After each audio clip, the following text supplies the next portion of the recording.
చిన్న చిన్న లీడర్లు వీళ్ళందరిపైన ఆస్తులపైన భౌతిక దాడులు, అదేవిధంగా రకరకాల ఈరోజు దాడులు గురవడం చూస్తూ ఉన్నాము. ఇది చాలా దారుణమైన పరిస్థితి. మరీ ముఖ్యంగా పుంగనూరు నియోజకవర్గంలో ఎప్పుడూ లేని కొత్త సంస్కృతికి ఈరోజు తెరలేపుతా ఉన్నారు. జేసీబీలు, ఎక్స్క్వేటర్లు తీసుకొచ్చి పేదోళ్ళు వాళ్ళు కష్టపడి వాళ్ళ జీవితాంతం సంపాదించి చిన్న చిన్న ఇల్లులు, చిన్న సింగిల్ బెడ్రూమ్ ఇల్లు, చిన్న ఇల్లులు కూడా అవన్నీ కూడా జేసీబీలతో కూల్చేయడము, వాళ్ళ ఆస్తులన్నీ కూడా ధ్వంసం చేయడము, ఎక్కడో ఫ్యాక్షన్ నియోజకవర్గాల్లో చేసినట్లు చెట్లు, మామిడి చెట్లు అన్నీ కూడా వందలాది మామిడి చెట్లు కాపుకొచ్చిన మామిడి చెట్లన్నీ కూడా నరికేయడము ఈరోజు పుంగనూరు నియోజకవర్గంలో కానీ కోడూరు నియోజకవర్గంలో కానీ ఇవన్నీ కూడా ఒక మంచి సంస్కృతి కాదని చెప్పి కూడా నేను తెలియజేస్తా ఉన్నాను.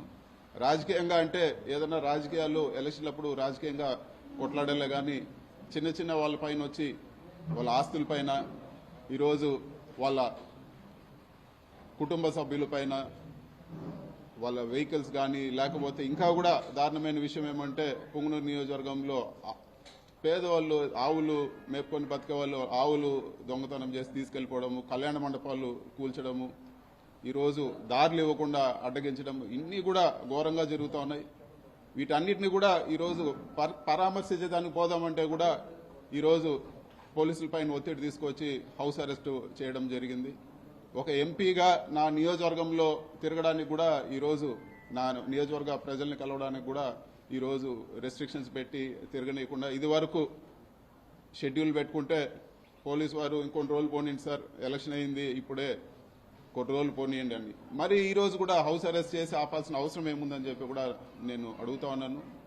ఖచ్చితంగా ఇవన్నీ కూడా స్పీకర్ దృష్టికి కూడా తీసుకుపోతాము.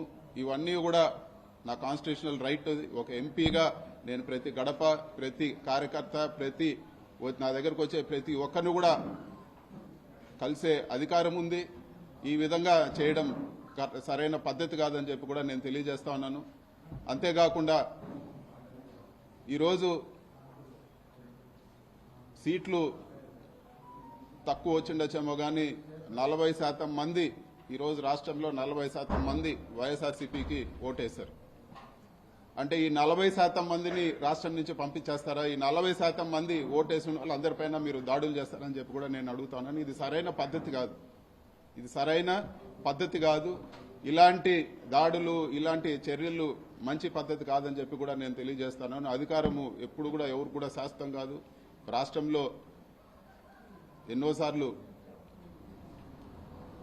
పార్టీలు వచ్చినాయి పోయినాయి కానీ ఇలాంటి సంస్కృతి రాష్ట్ర వ్యాప్తంగా ఇది ఒక కొత్త ఒరవడికి తెరలేపారు. ఇది మంచి పద్ధతి కాదని చెప్పి కూడా నేను తెలియజేస్తున్నాను. ఖచ్చితంగా క్యాడర్కు, వైఎస్ఆర్సీపీ నాయకులు అందరూ కూడా చెప్పేది ఏమంటే ఖచ్చితంగా ఈ ప్రతి ఒక్క కార్యకర్తకు అండగా ఉంటాము. సాయశక్తుల ఏ ఇబ్బంది వచ్చినా కూడా ప్రతి ఒక్కరు కూడా అండగా ఉంటామని చెప్పి కూడా ఈరోజు మీడియా ముఖంగా నేను తెలియజేస్తున్నాను.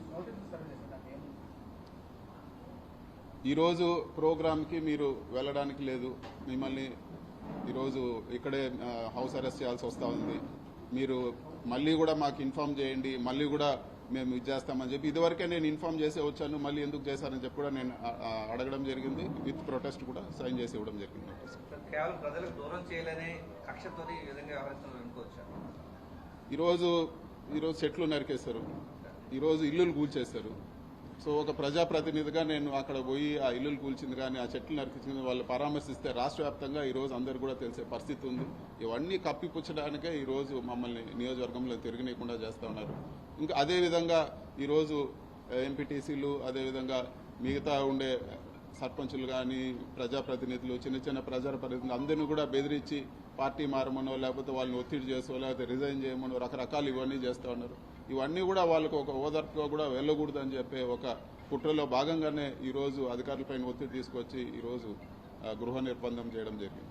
పర్టికులర్గా పుంగనూరు నియోజకవర్గం సంబంధించి కౌన్సిలర్లకు సంబంధించి ఒత్తిడి తీసుకొచ్చి మరి పార్టీ మార్పిస్తూ ఉన్నారు, భౌతిక దాడులు చేస్తున్నారు. ఏ విధంగా చూడొచ్చు? ఇది ఒకటి, ఎప్పుడు కూడా ఒక 4 నాయకులు ఉన్నా 4 నాయకులు పోయినా పెద్ద తేడా పడదు. ప్రజల్లో ఈరోజు వేయాలనుకుంటే ఖచ్చితంగా ఆ పార్టీ గెలుస్తుంది.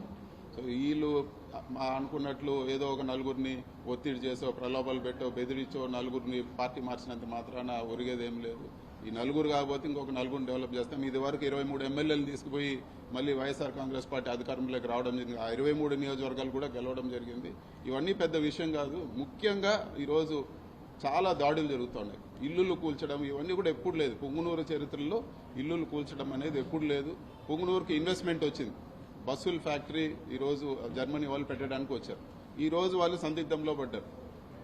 పుంగనూరుకు నష్టమా లాభమా ప్రజలు ఆలోచించుకోవాలని చెప్పి కూడా నేను కోరుతున్నాను. ఇన్ని గొడవలు జరుగుతా ఉండి ఫ్యాక్టరీ వెళ్ళిపోతే ఇంకెవరైనా పెట్టుబడులు పెడతారా పుంగనూరులో? ఈరోజు వాళ్ళు వచ్చి శంకుస్థాపనకు వచ్చి పూజ చేసి అన్నీ పోయి ఈరోజు వాళ్ళు ఒక సందిగ్ధంలో పడ్డారంటే ఈరోజు ఎంత దారుణంగా ఉందో పరిస్థితి అర్థం చేసుకోవాలని చెప్పి కూడా నేను తెలియజేస్తాను. పుంగనూరు నియోజకవర్గం పైన ఇదివరకు కూడా కక్ష కట్టారు. ఇప్పుడు మళ్లీ కూడా కక్ష కట్టి ఇలాంటి చర్యలతో ఇలాంటి భయభ్రాంతులు గురి చేసి ఏ ఒక్క ఇన్వెస్ట్మెంట్ రాకుండా పుంగనూరు పక్కన ఎవరు చూడకుండా చేసే పరిస్థితి ఈ రోజు వస్తా ఉందని చెప్పి కూడా నేను మీడియా ముఖంగా అందరికి కూడా నేను తెలియజేస్తాను. అది ఒక బుద్ధి లేని వెధవలు చెప్తా ఉంటారు. దాని గురించి పట్టించుకోవాల్సిన పని లేదు. దాని గురించి అసలు వివరణ ఇవ్వాల్సిన పని కూడా లేదు.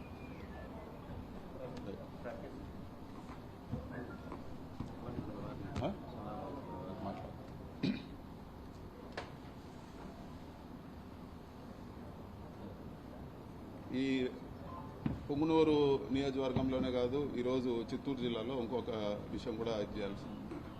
ఈ పదవులు కావాలంటే ఎంతసేపు పెద్దిరెడ్డి ఇట్లా అని మాట్లాడి ఏదో షో కొట్టే వాళ్ళకే ఈరోజు తెలుగుదేశంలో పదవులు వచ్చే పరిస్థితి అన్నీ కూడా చూస్తూ ఉన్నాము. ఈరోజు మాకు ఒక ఇన్ఛార్జ్ ఇచ్చారు. మొన్న ఎలక్షన్లో పోటీ చేసిన చల్లాబాబు అనే వ్యక్తి. ఆయన 89 నుంచి చూస్తా ఉన్నాం. 89 నుంచి అధికారంలో చాలాసార్లు మేము అధికారంలో ఉన్నాము, వాళ్ళ పార్టీ అధికారంలో ఉన్నింది. ఇట్లాంటి చెత్త పనులు, ఇల్లులు కొట్టేది, చెట్లు నరికేది, ఆవులు దొంగతనం చేసేది, ఇలాంటి చెత్త పనులు ఎప్పుడు కూడా నియోజకవర్గంలో జరగలేదు. చల్లాబాబు కూడా నేను చెప్పేది ఒకటే, మేము ఒక ఇంట్లో 10 మంది ఉన్నాం.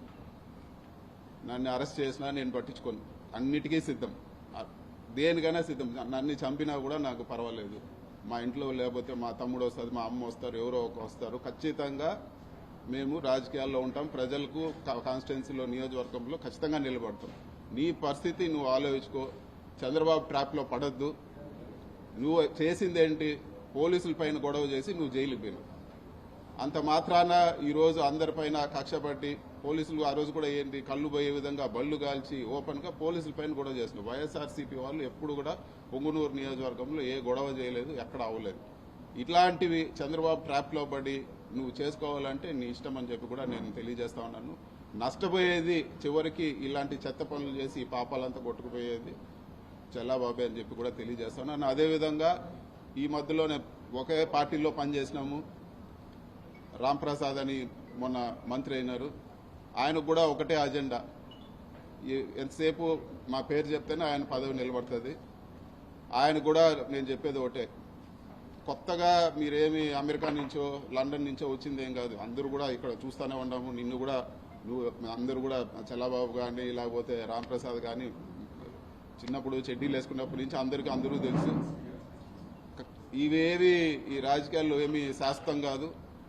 చంద్రబాబు ట్రాప్లో పడి మీరు అన్యాయం అయిపోద్దని చెప్పి నేను తెలియజేస్తానని చెప్పి కూడా ఇచ్చేస్తాను.